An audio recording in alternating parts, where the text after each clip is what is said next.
नायगाव तालुक्यात लालवंडी येथे महाप्रसादातून 150च्या वर भक्तांना विषबाधा।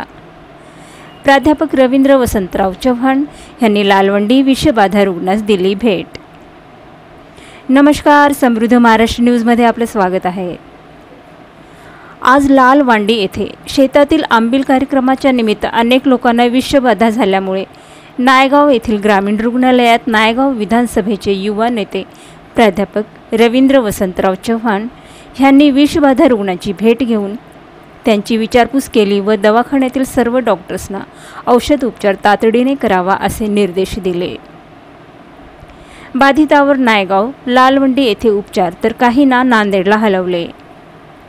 शेतामध्ये असलेल्या महादेव मंदिर येथे ठेवलेल्या आंबिली व महाप्रसाद भंडारा कार्यक्रमात प्रसाद सेवन केलेल्या जवळपास 150च्या वर भक्तगणांना विषबाधा झाल्याची घटना लालवंडी तालुका नायगाव येथे बुधवारी सायंकाळी घडली असून रात्रीतून संडास व उलट्याचे प्रमाण वाढल्याने ग्रामीण रुग्णालय नायगाव येथे प्राथमिक उपचार करण्यात आले।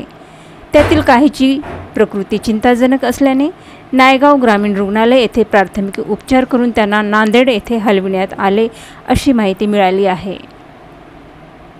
लालवंडी या गावामध्ये बुधवारी सायंकाळी एका शेतकऱ्याच्या शेतातील महादेव मंदिरासमोर भंडाऱ्याचा कार्यक्रम आयोजित करण्यात आला होता।